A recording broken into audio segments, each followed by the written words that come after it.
Graduating certificate. Absolutely.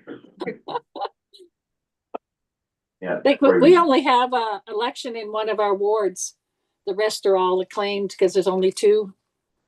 Yeah.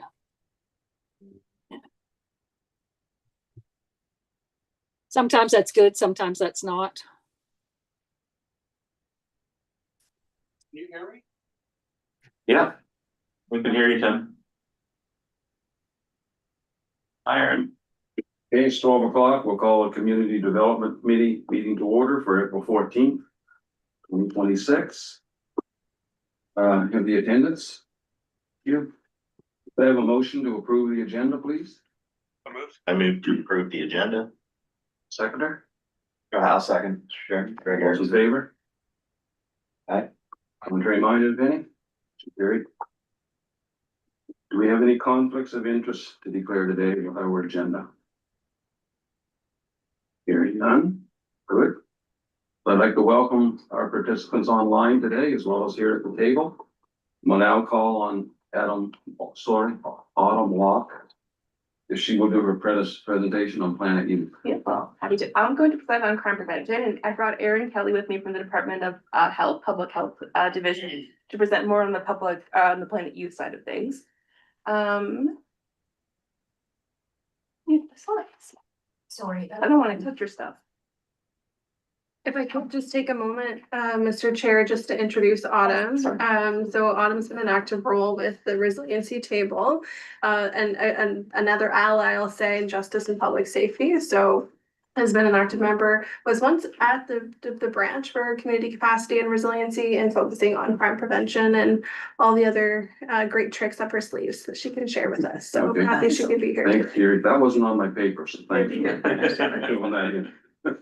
And so a little extra context, I'm originally from Macadam, which I know is not in your RC, but it's nearby. And I've been in Fredericton since 2012, and I live just down the hill, and I'm a big fan of this place, and I love it here. Oh, nice.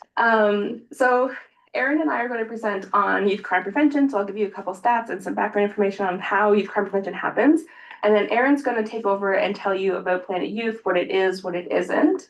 And I do have a bit of an agenda here. So I'll briefly go through what influences crime and what our crime stats look like in New Brunswick right now for youth, what causes and prevents crime. And then Erin will talk about where is Planet Youth being piloted in the province, because we know that folks have been hearing about Planet Youth but might not know what it means, what it is and what's needed for it to be effective. And then what is upstream prevention and how does it relate to substance use and youth well-being. So I'm going to quickly walk you through some stats. I'm going to start on the left, I'll work my way to the right, but kind of where we'll begin is crime is complex and multifaceted. I'm not going to pretend that there's an easy solution to crime. There are many things that impact crime rates, from changing laws to new technology, the economy, housing, education, police detention and clearance rates, national and provincial priorities, social movements, and so many other things. So this is a kind of a big issue that I think across the country that we're dealing with. One way to measure crime is the crime severity index, and this is what I've brought for you today. The crime severity index measures both the volume, so how much crime, and the severity. And in this particular instance, it's about specifically youth who come into contact with the police. So they may have been charged, they may not have been charged, but this is how youth are coming into contact with the police. To get the crime severity index, all the different types of crimes are weighted. So an assault level 1, like a fist fight, would be much less severe than a homicide, for example. The green line represents New Brunswick's youth crime severity index, and the red line is Canada, so you can see the comparison between the two over time. The scale starts in 1998 and it goes until 2003, which is the most recent stats we have from Stats Canada. You can see when we compare today's stats to stats from the 2000s that we are overall, our crime stats are lower than they used to be. And that is the trend across Canada, both with youth crime and adult crime. We are seeing crime decrease.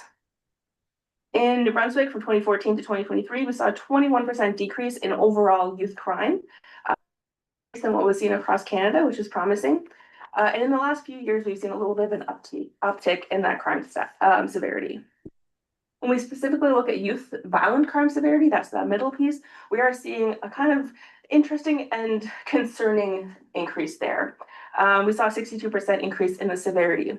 So while the overall numbers of crime among youth are fairly small, the types of crimes that they're getting into are a little bit more severe. They're escalating. So in recent years, folks may have noticed that there has been a number of bomb threats on schools that would contribute to this. We've seen an increase in car thefts that would contribute to this. Not included in these graphs, but they would have a contributing factor. Recently, there were 2 youth placed on terrorism peace bonds in the province, one from the Fredericton region, and that youth was one of those youth was tied to extremist networks online. So that would significantly impact our crime severity in the coming years. And then when we look at property crime, so we see with across the country, among youth, among adults, a significant decrease. This is just police reported, so this would not include anything that doesn't get reported to the police, which we know are the majority of crimes. These are just stats. I can tell you that crime has been decreasing for decades. I can tell you that despite the recent increases we're seeing, the youth crime rates are still far below what they were in the 2000s. They're still below pandemic levels. But knowing these numbers isn't going to help make people in your communities feel safer. It won't, if they're unsafe in their home, this isn't going to help them very much. And there's still work to do to improve how they're about community safety generally. So where our crime state rates can only tell us so much, and they do get kind of scary if you don't have the context understanding of what's going on behind them. I pulled this graph, it came from the RCMP, and it shows the statistics from the DSM-5 mental health screener.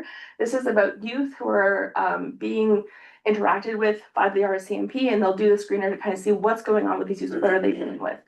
And so folks might notice on the slide here, in the large yellow section in the right-hand corner, that's sleep problems. And so we might not often think that sleep problems are something that are contributing to our crime rates, but something as simple as baseline as sleep does have a major impact. You'll also see that depression, anger, and inattention are also appearing quite frequently among youth. These are things that really impact their ability to participate in school. And if they can't participate in school well, if they're not well connected to the school, that leads to an increase in crime rates. It also affects their ability to get jobs later on in life. So while children and youth, we might be seeing an increase in the severity of crime, they're dealing with a lot. And so they need some support to deal with some of these issues that they're dealing with. This has a lot of research behind it. I'm not going to go into too much about it, but this is an overview of the youth level of service case management inventory screener. And basically it tries to assess if a youth will re-offend. So recidivism is what they're looking at. And this is kind of just a summary of what the youth that they were dealing with, the 336 completed, what they were seeing overall. And so folks will notice that there are, let me see, actually I want to back up a second. There are 4 really large and then 4 also large but small, less large categories that we associate with criminality. They're called Central 4 criminogenic needs. They include antisocial attitudes and beliefs, so like lying and aggression, past antisocial behaviors, so this could be drug use, vandalism, threatening behaviors in the past, antisocial personality patterns, and antisocial peers and associates. In addition to those 4, substance use, family relationships, education, employment, and leisure activities. So all those 8 together, those are the big things that cause crime, and these are some of the ones on the screen. The dark blue and yellow slices indicate high and moderate risk. So when we look at youth, what the youth in New Brunswick are dealing with, we're seeing folks coming into contact with police who are scoring high on connection to school and work. So they're not feeling like they're connected to their schools, high on substance use, high on antisocial peers, high on high risk for leisure and recreation. So they don't have anything to do. They're not occupied after school, for example. So youth are going to get into trouble. They're scoring also high on antisocial personality and behaviors. So the case isn't that youth aren't just inherently violent and they're not just committing atrocious acts for the purpose of committing atrocious acts. Generally speaking, youth crimes are low. We want to keep them low, but they're dealing with a lot of complex issues that I don't think many youth have the skills to deal with. I'm going to talk briefly about how do we deal with these issues. So despite being complex and difficult to understand, crime's not a mystery. We have decades of research that support this work. We know that crime isn't just a personal choice. It's not something that an individual can choose or not choose, like can choose or not choose, but there are many social, community, and family factors that influence that. Addressing the root causes of crime, reducing risk factors, and enhancing protective factors can reduce crime and victimization, but it's not going to happen quickly, unfortunately. So I'm going to start with the root causes of crime. These are kind of the social challenges that will breed crime in our communities, in our homes, and increase the risk that someone will become a victim or a perpetrator of crime. If you're familiar with the social determinants of health, very similar. The root causes, like I mentioned, are rooted in social issues. They're challenging, massive issues that we need coordinated, calculated whole of society response to address. It's not something that one person or one group or one organization can deal with. It's not just a police issue. It's not just a government issue. It's everybody needs to be involved with these tables, from businesses to healthcare, social services, faith-based groups, volunteer groups. Everyone needs to be involved. So these are on the screen some examples of the root causes of crime. We break them down into three kind of categories. So first is the economic factors, and like poverty is these issues. So these are the issues that prevent people from being able to meaningfully engage in our society. The social environment is the next one below. This is about what we value as communities and people, and then what we invest in our communities. So if we're seeing that there's low value places, they don't have much to do, they don't have any activities, we're not investing in those children, then those children grow up to believe that they're not worth investing in, and that has a much larger snowball effect. The other category of root causes is family structures. This is about people's home lives. For youth, besides school, this is the #1 place where youth learn to be people. They learn how to engage in society. So if their homes are filled with conflict or criminality, they are not instilled with respect and responsibility for their communities and the people around them, they're not getting quality conversation, communication, then they grow up to continue those patterns, and then we see those perpetuating through our communities. These items, the family ones, might seem a little bit more individual, but these are still massive social issues. For example, Brunswick has the highest rates of intimate partner violence in the Atlantic provinces. We also have the highest rate of intimate partner homicide. And so those instances of murder or violence that are happening in our homes are rippling out into the schools, into the broader communities. They're having massive effects, from personal safety to health costs to police costs. Rooted in systemic issues, but they feel more personal. The risk factors, these kind of get closer to more individual or like further away from upstream that Aaron will talk about later. But these are the negative influences that can show up in the lives of people or in the community. There's decades of research that support these. They've been researching folks who do crimes forever to figure out what's leading them to crime, and this is kind of the results of that. These are the factors that can contribute to the presence of crime, the presence of victimization, the fear of crime, regardless of what the stats say. If you're still afraid of crime, that's still a massive issue for folks. And these may also increase the risk that someone engages in crime or becomes a victim. The ones that I've highlighted are connected to our central 8, so the big ones that are going to increase risk in crime, including substance use. And I put all the hearts to indicate which ones support resiliency, so it can make the connection to Carrie's work as well. On the protective factor side, protective factors are positive influences in the lives of individuals, families, and communities. There's a little bit less research to support these ones, but it's kind of the opposite of the risk factors is the protective factors. These are empirically supported. And these are the things that we found to reduce the risk of crime, to reduce the risk of victimization, and make it more likely that someone will participate in their community, because when they participate in their community, they're connected to the community and they're less likely to harm that community. So this is coming to the end of my presentation part, and then I'll flip it over to Aaron to talk about Plant Youth specifically. But I wanted to end with like I had mentioned at the beginning, preventing crime isn't the responsibility of one person, one group, or one organization. It's also not something that's going to happen quickly, because it's not a problem that happened quickly. We've been watching kind of what's happening socially in the world for 30 years now, and I think governments have been a little bit slow to respond, my own included. And so I think crime is what happens when all of the other systems in society have failed, right? Our healthcare systems have failed, our education systems have failed, and so the result is criminality. And so the full community needs to be involved in preventing those issues from an upstream approach to address crime. And they should start at the root causes. If you're starting at the root causes, you're nipping it in the bud. You're not kind of putting on Band-Aid solutions and hoping that it stops at the end of the day. And those Band-Aid solutions also aren't like long-term and sustained, so you won't see the impact over time. And that's it for me. I'll flip it over to you, Aaron. Thank you so much. And thank you, everybody, for allowing me to come online. I really appreciate that. I'm a bit farther away from all of you. And I guess my first question is just to make sure there's somebody who's just clicking the slide ahead. Is that fair to say? So if I just said move on to the next slide, then that's all I need to do to get things moving. If it's different, just let me know. So Autumn asked if I wanted to come and share some information about Planet Youth. She was told also that it's something that you're hearing about in terms of it being I guess a model that's being implemented in parts of the province. So I want to just share with you what it is, and I hope that you can also take away what it isn't, because uh, it's not necessarily going, it might be different than what you think, I guess is my wonder.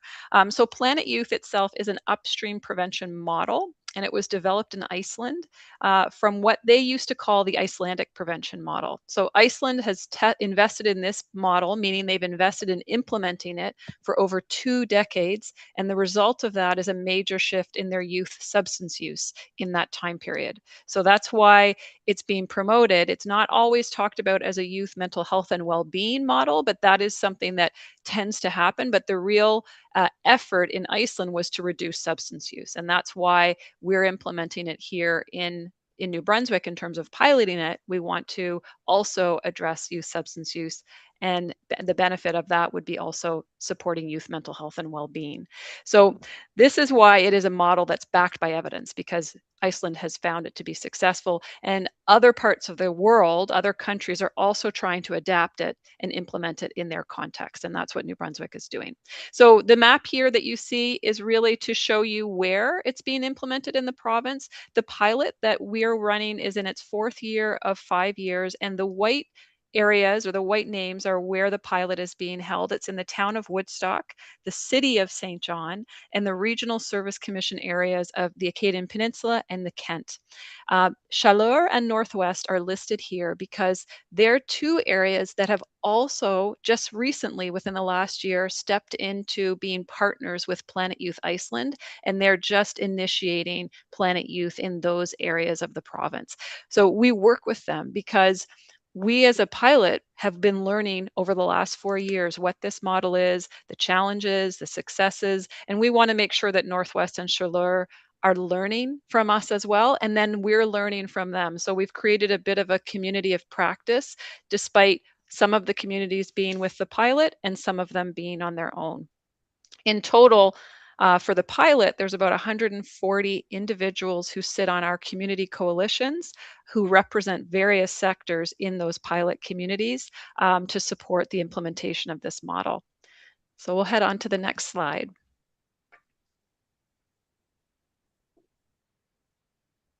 Okay, so if you're trying to wrap your head around what Planet Youth is, it's important to know that it's not a thing or a place. It's not a location in community.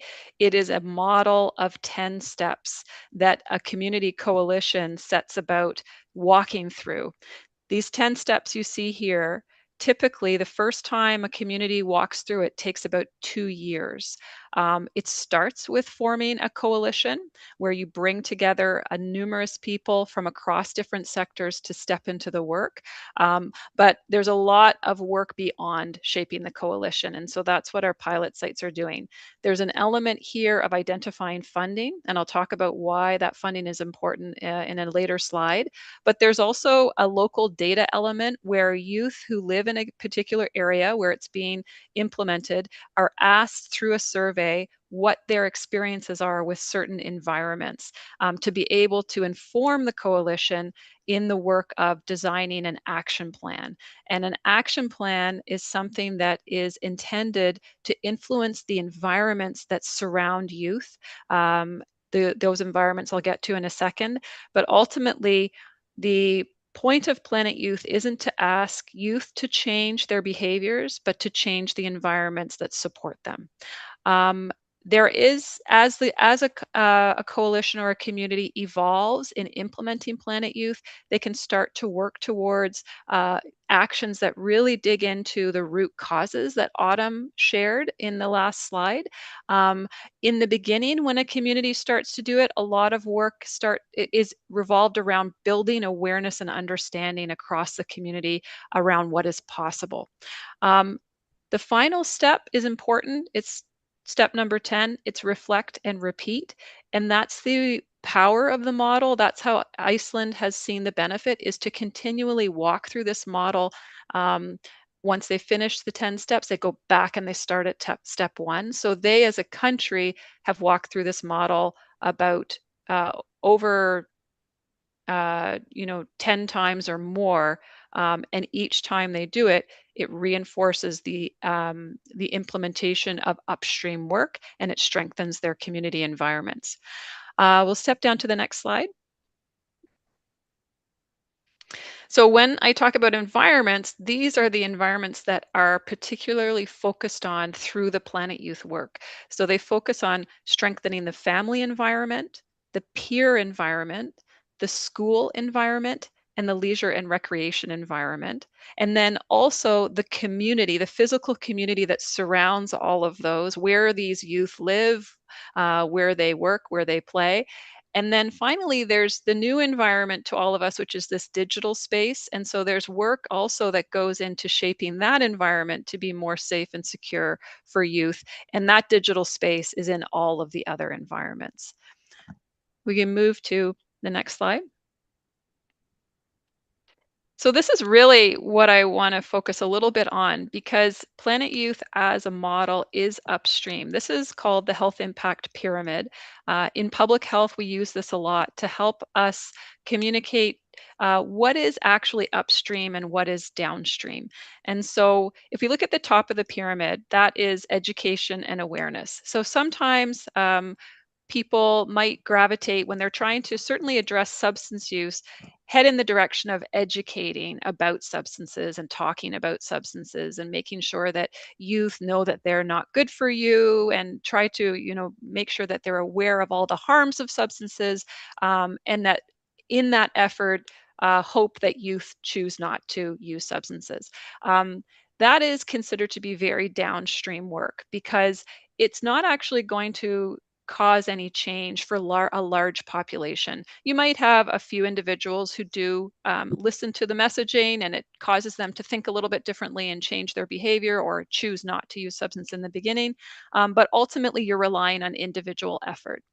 Then, if you step down to the next layer of the pyramid, it's clinical programmatic interventions. So that would be things like services and supports for youth, in this case, to support them in substance use understanding and substance use management. So that also is downstream. Ultimately, if you are using Planet Youth as a model to plan more services and supports in your area, you're not operating in an upstream place and addressing the root causes. You're really creating supports and services that are helping individuals who are already managing maybe mental health challenges or substance use issues. And there is a place for that, for sure, in terms of supporting a community. But for Planet Youth, what they're looking at, or what this model looks at, is the lower two layers of this pyramid.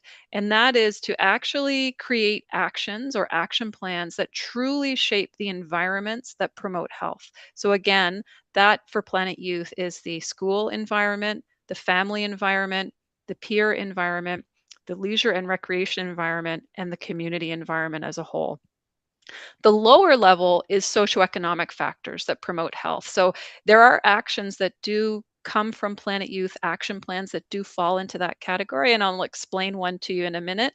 But that is to truly try to address the economic challenges that face families and community members, the inclusivity and belonging challenges that would be facing community members, to make sure that in a community or an area that everybody has this feeling that they are valued and belong, and that they have an economic ability to be there. So that sits at the bottom of the pyramid. So those two layers are the upstream work, and Planet Youth really should be targeting those. When you target those, more of your population benefits from it. We'll move to the next slide. So this is just to give you more of a tangible example of Planet Youth and how it's unfolded. This is related to the leisure domain. So I'm just sharing some data that was collected from our last survey from the pilot communities that you saw on the map earlier. When we asked youth if they were participating in structured adult supervised out of school activities, depending on the community, because we have 4, 19 to 36% of youth shared that they weren't doing anything. They weren't participating in something that occurs outside of school hours. And so the other questions that we ask them is about their substance use habits. And so we can take the question of their participation and cross tabulate that alongside their behaviors of substance use. And this bar graph here shows you the relationship. So the red bars are those who participate in sports 3 or more times a week. And the navy blue bars are reflecting those who don't participate in sports. So you can see here in terms of vaping and cannabis use, they're significantly higher among youth who do not participate in sports activities. However, in some communities, binge drinking was equally as high among youth who participate in sports 3 or more times per week as it was in youth who didn't. And this is what's interesting from a coalition perspective who's walking through implementing the Planet Youth model, because they then have to think about what is going on, like what is in the leisure and recreation environment that is contributing to sort of an equal consumption of alcohol, let's say among the youth population. How can we actually shape that environment to be more supportive of all the positive pieces that Autumn so lovely displayed on her slide earlier, to support youth in helping them possibly choose not to participate in drinking alcohol. We know youth often start with alcohol as a substance and can lead to other things. But really, in our society, alcohol is so normalized as a common everyday thing. And this data here on this slide shows us how it impacts youth. I'm going to tell you a little bit about what some of our communities are doing in relation to the data that's right here in front of you. So the town of Woodstock, noting that they had many youth who weren't participating in anything, when they did a scan of what was available for the youth in their community, they realized they were really lacking in arts and culture activities. So they had the sports, but they didn't want to promote sports. They wanted to make sure there was a greater variety of activities for their youth to participate in. So they created a micro grant process where community organizations and groups could apply for funding to be able to create more arts focused activities for youth. And they just reported to me that earlier this week that in the last couple of months, they've had 3 new micro grants that they've awarded through that funding that's going to provide 3 new opportunities for youth in that area. In the Kent area, they've also done a micro grant element, but they have also wanted to make sure that their micro grants support the financial cost of activities so that families are benefiting from not having to pay as much or pay at all for certain activities for their youth to participate in.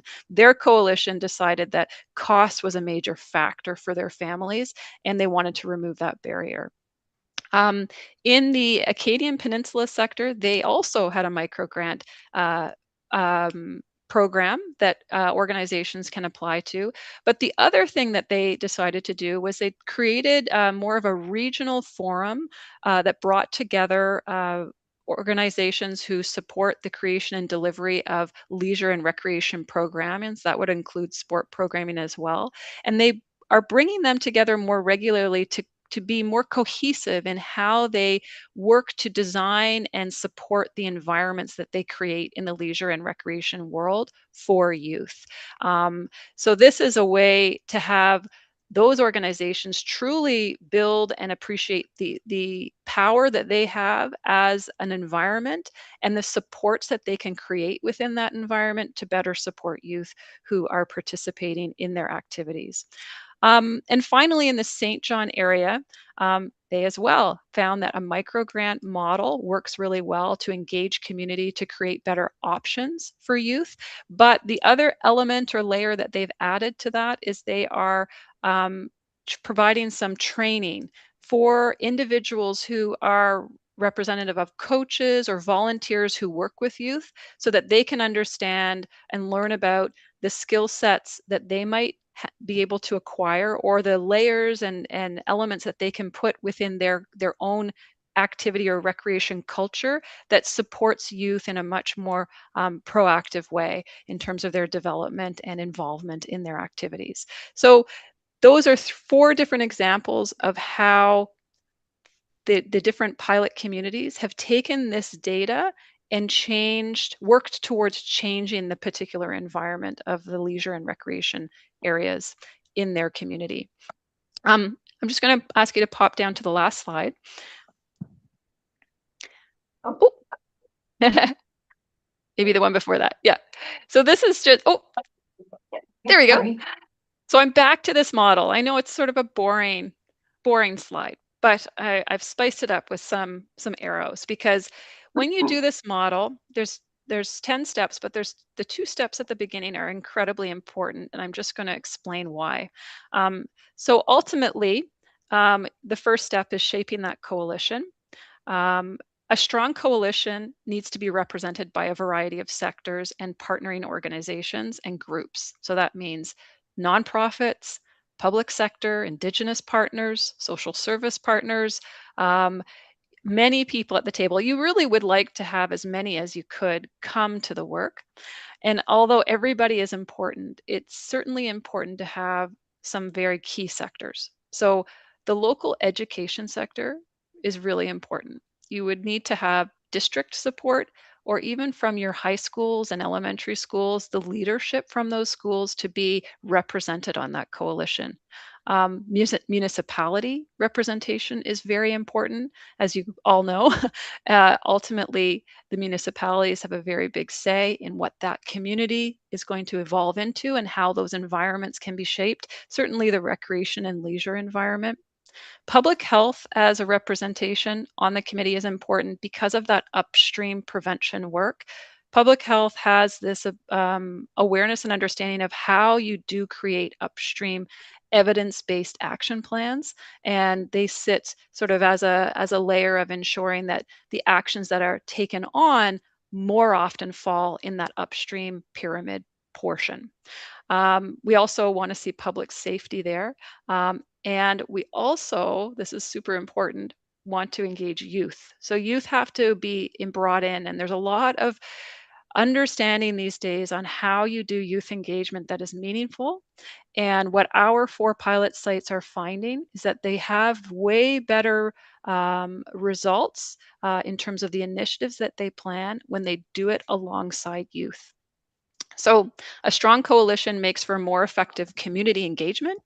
It gives you better ability to disseminate the findings from the survey, collect community input so that they have a say in what those action plans are. You actually do better action planning when you have a strong coalition. You have a better ability to incorporate policy change into the actions that you're doing, and you have a stronger environment shift. The second step that is incredibly important is the funding step. You really do need funding for a variety of things. You need funding to support, first of all, your partnership with Planet Youth Iceland. In order to be able to use Planet Youth, you have to become a partner with them. They do have supports that they offer throughout your implementation of the process. So it's not just a name. They have a whole package that they provide that supports the community that's taken it on, but that just does come at a cost.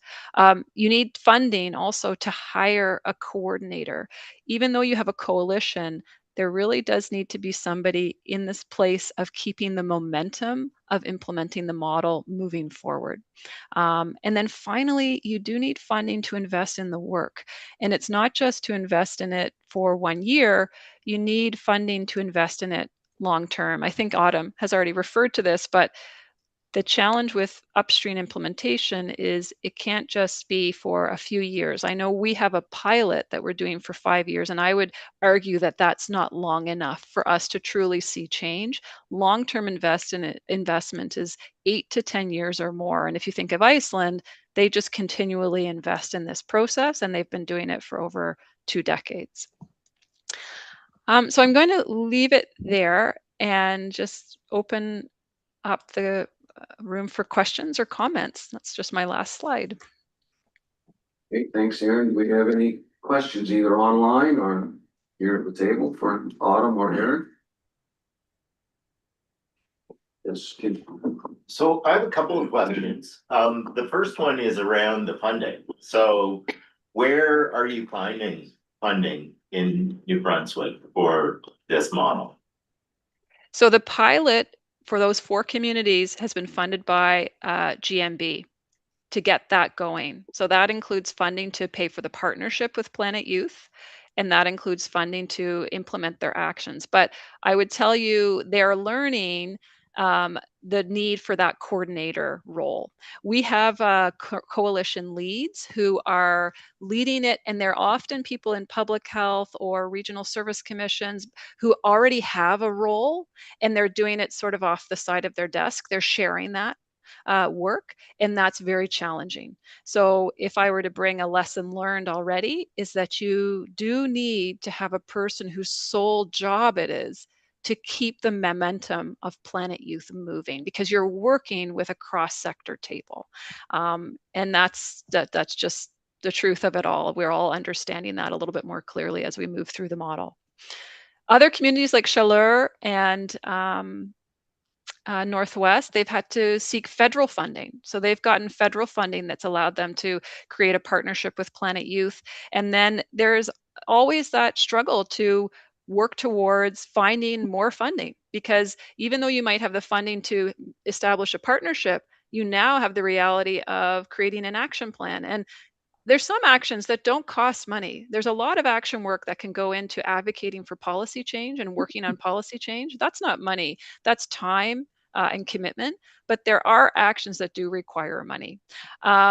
So it is a challenge for funding. I would think if I would think of an ideal scenario, you would want to have people who've stepped into the work of representing that coalition, and they come from different sectors, to pool funding together to create a funding model that says we're all investing in this. The return on investment is very great when you work on these things long term, but it's a structure where you would like to see multiple sectors pool their money to be able to invest in it. Follow-up question? Is that all right? Sure. So follow-up question to that then is in terms of sustainability of funding. So I worry about the sustainability of any funding for any kind of project or program. But because this has to go on forever, essentially, how do you and right now you're being funded by the province. So I guess I just wonder, I've seen so many times in nonprofit, I'm in nonprofit, so I've seen so many times in nonprofit where you have a program that's operating, it's operating great, it's meeting all the thresholds, it's doing all the things it's supposed to do, and then at the whim of government, they just decide, you know what, that's enough of this. It's not the flavor of the day anymore, and we're gonna move on to something else. So I do just wonder how you feel about the sustainability of this. Well, I can give you my own personal opinion, if that's what you're asking for.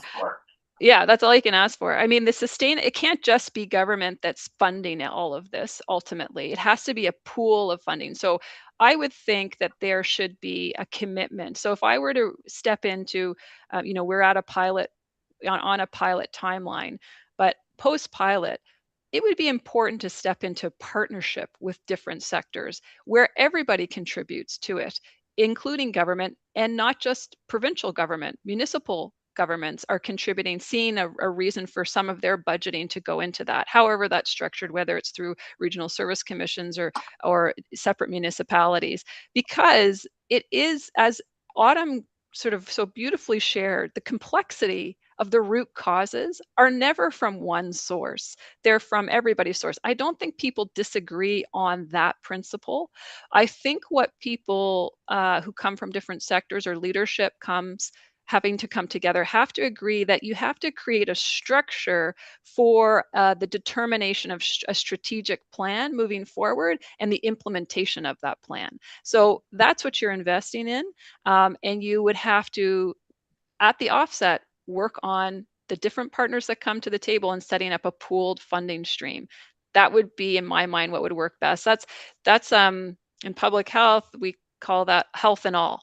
So all people, no matter where you're stepping into the work from, whether it be public safety or like a traditional health field or, recreation and leisure sector, you're really striving for health for all, right? That's kind of what people are wanting, good, healthy life, so that's what I would say. But I know that that's hard.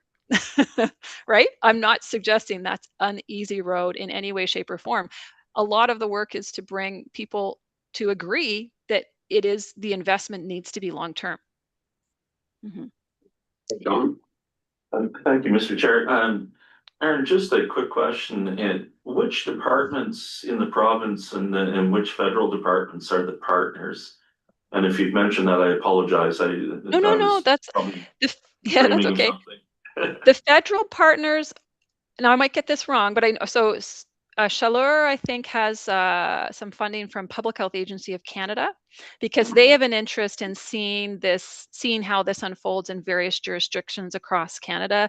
They had a call for funding that was submitted. I think they've funded, I'm guessing here at the number, let's say 10 to 12 communities across Canada to do this work.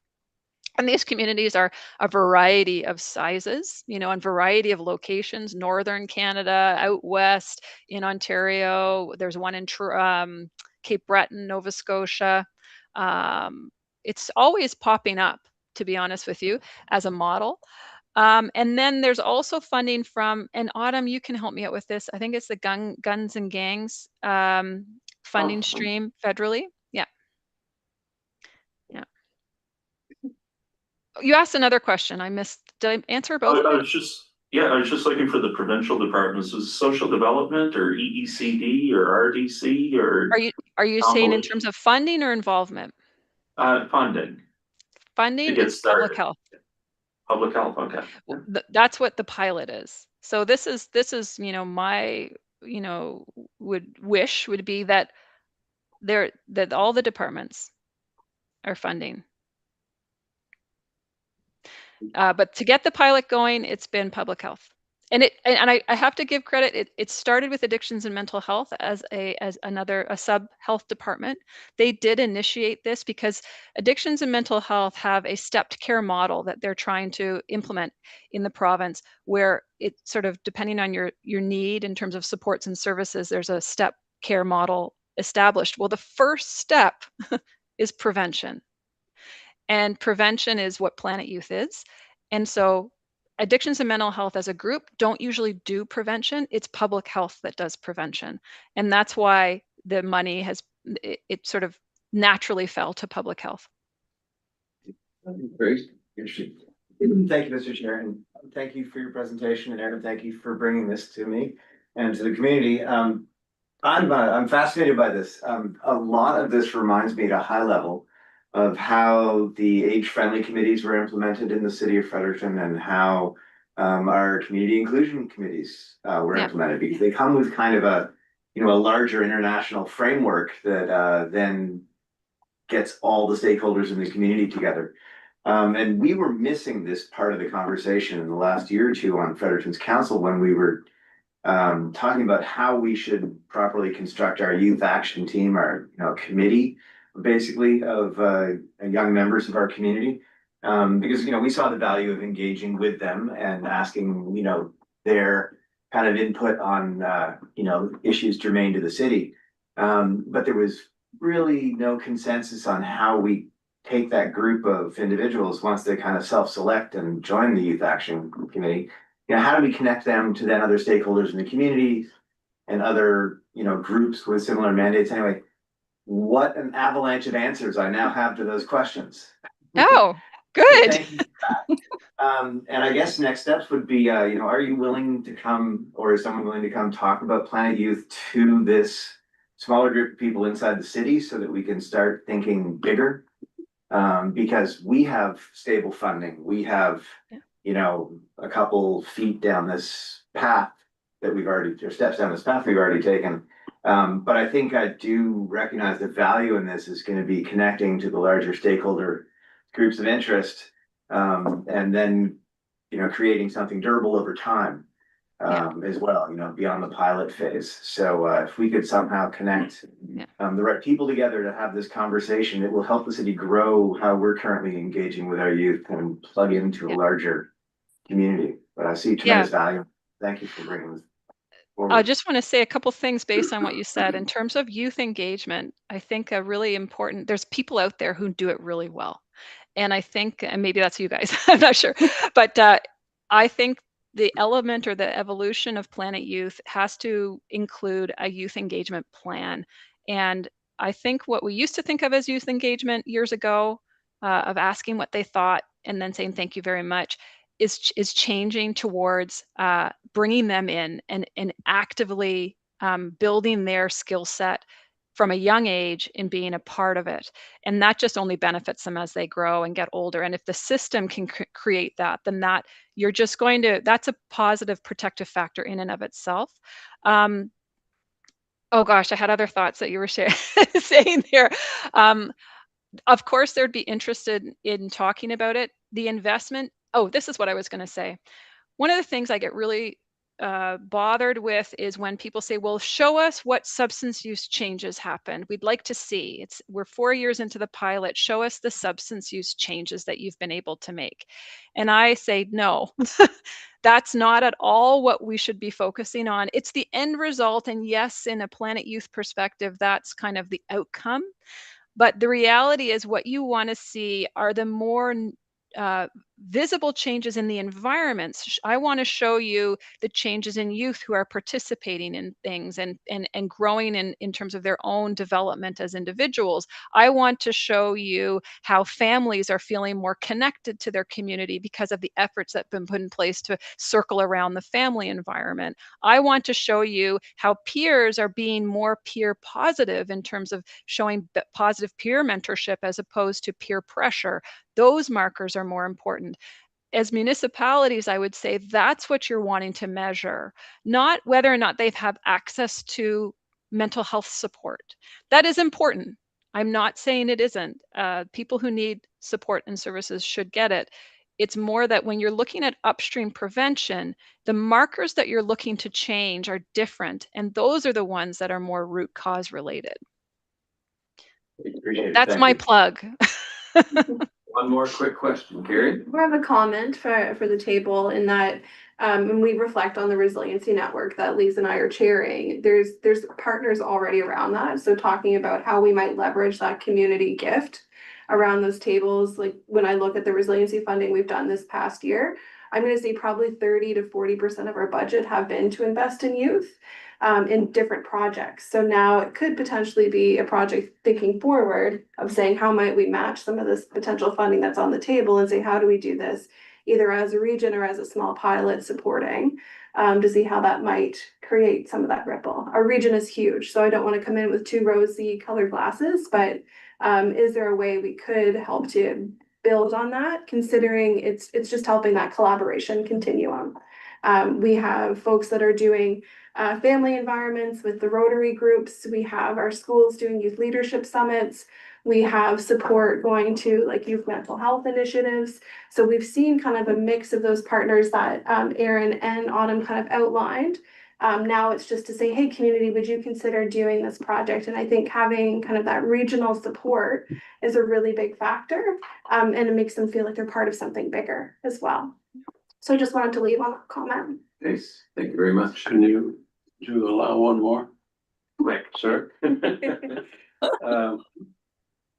Yes, I'm live in Nackwick, Millville, member of the council. And quite frequently, council is presented with a great idea which cost money. Mhm. And I can tell you that small communities around New Brunswick don't have money. And it's always a struggle, no matter how good these ideas are. And we try to take advantage of them, but we don't have the money. And I realize as well that say, well, go to the province. Well, the province, we're a poor province, and I recognize that. And it's so that developed out of my original question was, do you have any idea of, because you referred to good healthy life, and then of course the opposite would be not good, unhealthy life of these youth as they get older. Do you have any idea what it costs the province to have something that's less than good healthy life for our youth? Because I watch school sports, and I see these kids who play out several sports, but there's generally a core of students who play all the sports, and there's more students who they don't have that. There's not many sports out there for people who don't play hockey well, or who are not athletic. And so how do you cover these people? But it's that cost. Do you know what it costs us to be failing to the degree we are? And we're not all failing, and there's a lot of good things happening. But do you have any, could you respond to that? There's data that I think this might be what you're getting at, and it's related to substance use, because there's a lot of data around when you look at so alcohol, for example, is a legal substance, right? And we can track how much money the province is making on selling it. But then we also can see how much money the province is spending on supporting or caring for the health problems that come with alcohol consumption in the province. So and it's far more outweighs what we're making from selling it. So it's not helping you with an actual number, but the reality is the costs are very large. There is I don't have the number in front of me, but there's a great return on investment, where when you do invest in the upstream work, you're actually saving something like, for every dollar invested, $18 in the downstream stuff, the healthcare, the justice and public safety costs, from a municipal perspective, there's that piece that you would think of. It might not fall into the municipal bucket, but it falls into the cost of what is being spread throughout the province of trying to make sure that we're taking care of the downfall of all of this stuff. So there is that data that they know about. You invest $1, you return on investment, I think it's 13 to 18. I can't remember exactly because I need that. My brain doesn't remember all these numbers, but it is a strong return on investment. And that's in healthcare, community safety, economic, investment. Autumn, you commented on when you have kids in a great school that has a great, engagement, they feel included and belonged, they go to school, they learn more, and they do better in the long run. So there's those, it's very hard to capture, but these are the things that we do know happen in the end. Corporate sponsorship. Thank you. Sorry, Tim, you said? What about things like corporate sponsorship? Like what sort of corporate? Well, in Nakawik, for example, has the Big Axe Brewery, right? Yeah. So there's your. I have you mean a Big Axe Brewery supporting Planet Youth? Yeah, like would you be able to get this, a company like that to sponsor and help financially? There's a moral issue that public health would have with that. And that's called the commercial determinants of health, the influence that commerce has over people. And so morally, if you are asking a brewing company to sponsor Planet Youth, where they then are, you know, it's about delaying substance use. That's a challenge. Yeah, but you get them to push moderation. You know, There's a lot of legality.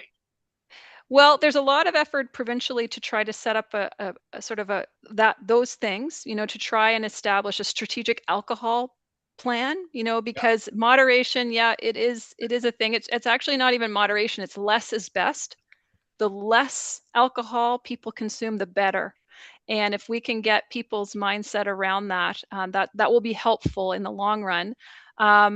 I would say too, like I think I would be curious around municipal policies, and I know it's a big kettle of fish, but the idea of you know, is there an ability for any policy that allows for funding of events that, you know, things that come into municipal hands where it can support the health promotion activities at a municipal level that come from events that maybe have substances included in there. I can't think of an example, but maybe, what is it? The large festivals that take place in communities, you know, they are very lovely and wonderful to have. How are they? How is that funding also supporting the promotion of, you know, substance less is best? Or there's all kinds of questions that can be asked around that. I apologize, but we're gonna have to try to move on here, I Yeah, guess. of So course. It's a very dynamic and interesting topic, and I think there's more to be said about it, and I just can't say how dynamic it is, and I think we all need to keep this in mind and. Mr. Chairman, the Big Axe Brewery is the most generous contributor in the Nakwik Millville region to all kinds of good things. And I mean, like it's for that little company, $9,000 a year. So, and they work through the credit and. Yeah, it's something that we've got. So it is a thing. We won't come up with all the answers here today. It's so dynamic that we've got to, I guess, dwell on it for days and weeks and months and years, so. I'd like to thank Aaron and Autumn again, for this very nice talk, and like, I think it's brought a lot of light to all of us here. Yeah, I hope we're talking again, and thank you very much. Thank you. Thank you So so much we'll- for having us. Thanks for being here. You're welcome to stay, Autumn, should you wish, but if you have a schedule. Another meeting. Okay. Thank you so much. Thank you. Thanks, Aaron. Lovely day. And that door is tricky, yeah. So we'll move into our update on homelessness response toolkit work, and we'll ask Lisa if she'll bring us up to speed on that. If it's okay, I'm going to cover that in my next item. We'll just blend those two. Okay, with the Yeah, and the CRS, yeah. sure. So, all right. Leftover from 2025, there are still a few leftover programs. We're putting those on the back burner, just to ensure that we can complete the projects that we plan on completing in 2026. But as time allows, we'll return to, either the faith-based community get-together or the, settlement, group meeting, but and also the National Disabilities Week. That one I plan, that will probably go on, it'll go on in May. The monthly resiliency network meetings continue in April. We are in Sedansis, St. Mary's First Nation. We'll be presenting to the CAO meeting in June on the work being done by community development and resiliency staff. We had originally budgeted in our yearly budget that we were going to go to each community, but when I discussed this with John and Brett, we thought it might be a good idea as a first step to present at the CAO meeting, and then if there's a need or interest in having another meeting, then we can decide which communities to go in, just to give them a bit of an explanation of what it is that we do, what happens at our meetings, what projects we've taken on, and if they have time, then we can have our one-on-one meetings.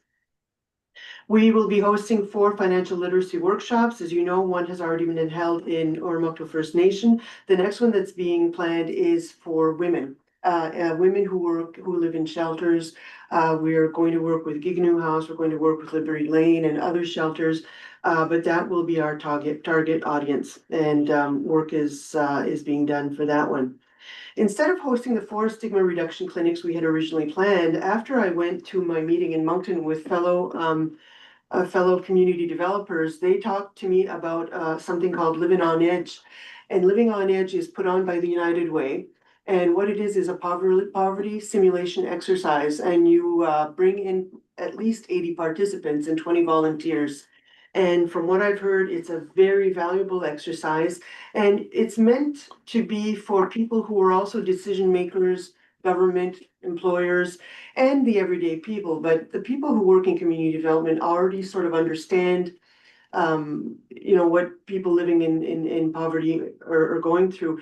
But this is a bit of an eye opener sometimes from people from a different audience. So we're looking at putting this on. We've already been in talks with the United Way in Moncton. They're the ones that do this. And we're looking at July 7th or 8th, possibly at the Forest Hill United Church. Still working on plans. We would also, so the morning session would be the simulation and exercise. You receive an envelope to say, okay, your name is this, and you have 2 children, and they are this age, and this is how much money you have for the month. And then you proceed to go around to the different kiosks that represent social development. They represent a bank. They represent NB Power. Anybody you could be paying a bill to. And then sometimes you have to get a loan, and sometimes you have to get somebody to look after your kids. And if you forget you have kids, social development will come and take your kids away because you forgot them at the last kiosk. Sometimes they actually give you a doll. So it's a really valuable exercise. At noontime, we'll share a meal. And then in the afternoon, the people who manned the kiosks, these will be people from government like social development. These will be people from our Horizon community developers. Some people will be from GFSI. They're going to then present on the different work that they're doing for poverty reduction, and also talk about, of course, the stigma that's involved in having to go to the food bank or in having to get a loan to pay your bills and things like that. So we're really looking, that's the one we're probably the most excited about, and people around the table at Resiliency and elsewhere are also very excited about that one. We're looking at hosting 4 speed networking events in rural areas. It's looking like that may be summer or fall. We continue to promote the Community Food Smart program. I had budgeted $2,000 in any way that GFSI seems fit, that they see fit for either brochures, if they want radio ads, if they need money to buy bags.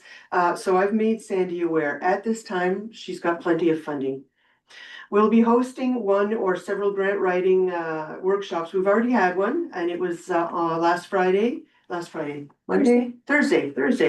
in Burton, and it was wonderful. It was with a group of people from the Burton Lions Club through Marty Forsyth, and we went with Bloom Consultants, and Elizabeth Murphy was the name of the presenter, and she blew it out of the water. It was amazing. So many questions from people, and it was a very basic training, and we would definitely bring her in again. And of course, we shared a meal, and then the networking continued during the meal. And we even got a food security project out of it, and we think that we've got ESIC funding to fund this project that'll happen in Burton.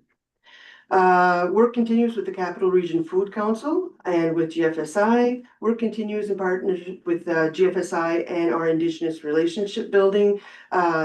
Sandy and I have a meeting with a representative from Gignu House and Skidgenalto. Yeah, I think that's the one, next week. Continued work and promotion of urban rural rides. I was going to be attending a seniors day in Chipman, but somebody else is going to be taking my place there. Continued collaboration with Ignite and CRIN, Capital Region Integration Network, as well as Jobs Unlimited and United Way. I'm on the board of directors of all of those. Continued monthly meetings and collaboration with Gwen McIntyre from City of Fredericton. We meet once a month and go over the city's project and our projects. Coordination and collaboration with Moving Forward Together clinics and super clinics, that continues. We continue to promote 211, 988, Point Alert in our region. Relationship building and awareness building with our Francophone population. Some of those attend our resiliency meetings, but in the future, we'd like to actually go into Saint-Anne and present to a group of representatives there. Continued collaboration with CAG and other housing committees. And we have been asked by the city of Fredericton to collaborate on a homelessness response toolkit. We're going to call it a guide for the capital region. And this will closely resemble the one that was developed for the Fundy region. We've had our kickoff meeting already on March 27th, and we've asked everybody to, and there were a lot of stakeholders in that meeting. There were people from the Department of Health, Horizon, community developers, John Howard Society, CAG, Social Development, City, well, CAG, they were asked afterwards. We forwarded the information to them afterwards as per suggestion by the John Howard Society, and it was a good suggestion. Social Development, the city, and others. So we've not received, unfortunately, many comments except for a few formatting things.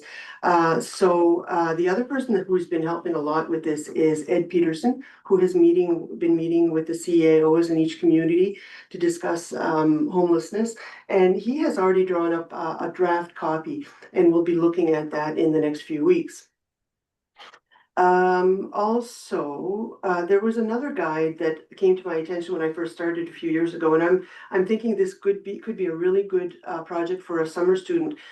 This was done in conjunction with the City of Fredericton and I think St. Thomas University and some of the churches. It was called the Street Survival Guide. And it was, I think, originally prepared by CAG. Yeah. I would love to see us get involved in that as well. That one is to give to the homeless person who needs to know where to get a warm meal, where to get a good shower, where to get some clothes and things like that. And I think that would be a very important tool that we should update. I attended some RSC meetings in Moncton. Also present were ELG and social development and other community development staff. Very good opportunity to share ideas, which is where I got the idea for the Living on the Edge conference. Brett will be attending a regional transportation gathering in Moncton. Trevor Hansen and his team at the Community Transportation Research Lab at the University of New Brunswick will be presenting. There's still grant money available following our fall round for ESIC.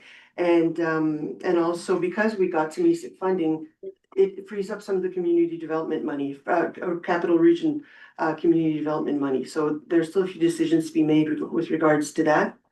There'll be another ESIC round in April. I've already gotten 2 applicants. We've been approached by Dr. Lindsay Crump to continue their work with the psychology students at UNB.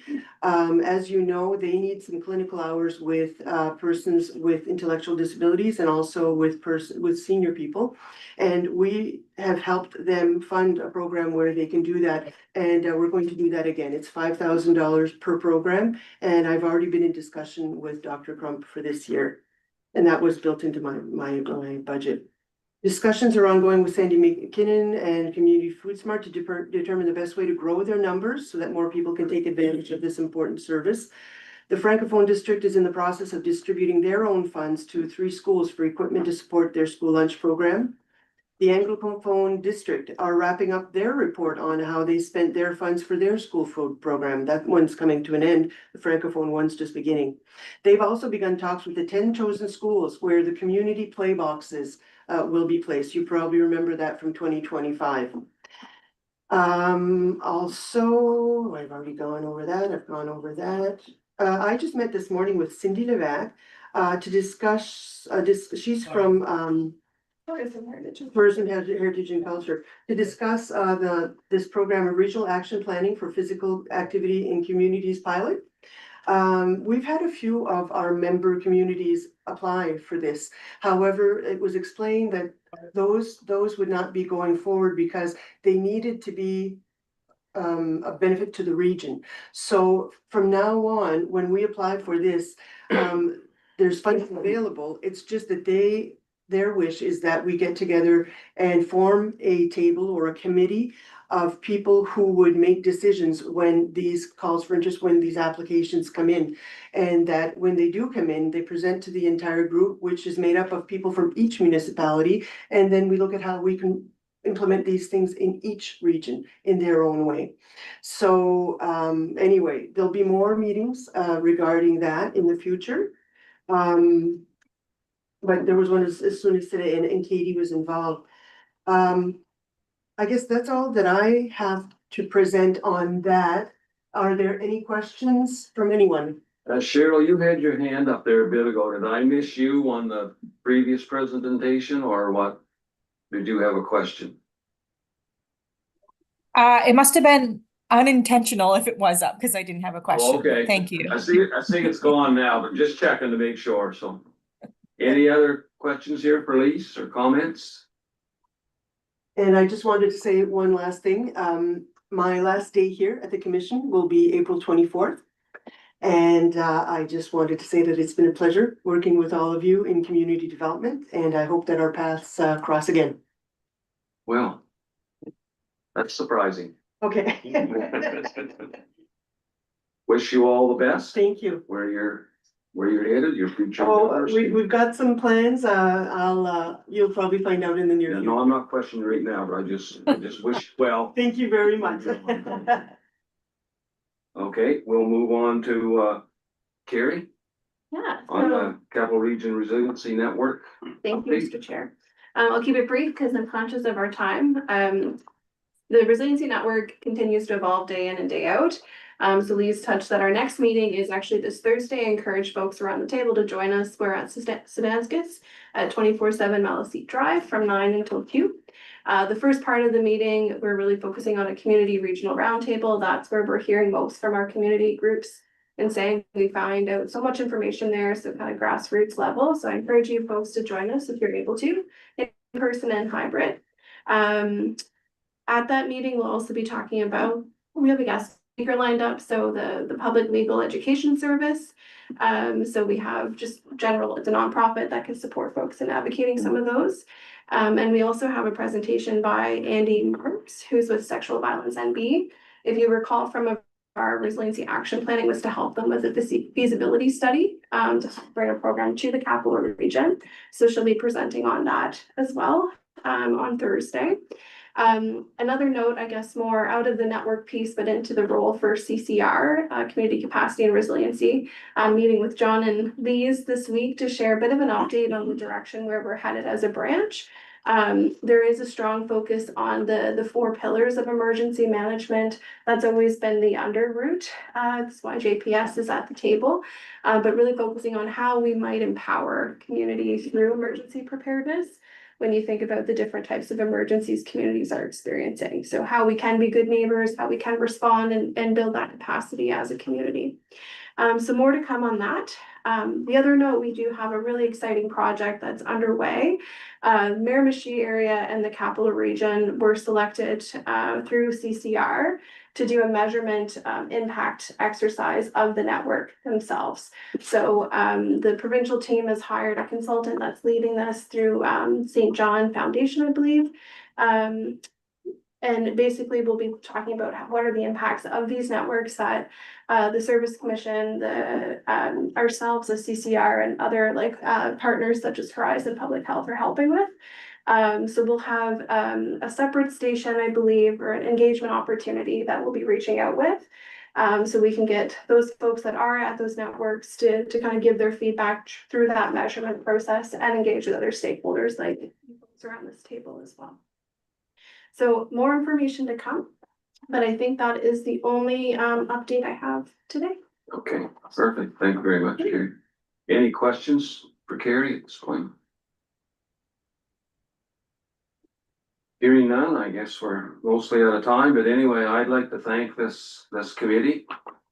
We have the provincial elections coming up, the 11th of May, and I'm sure the committees will be restructured. There will be changes in our municipalities and whatnot. And I know it's been my pleasure to be here for these short few months that I have chaired this committee, and it's been a real pleasure. And if whoever's not back, I wish you all well in your future endeavors. And at the end of the day, I'm sure the committees will be restructured to some degree, so in the future. So thank you very much. Thank you. Thank you. I have a motion to adjourn. Oh, sorry. Oh, no, I was just waving the folks online there, saying thank you. I moved to adjourn. Okay, I have a second. Greg Erickson.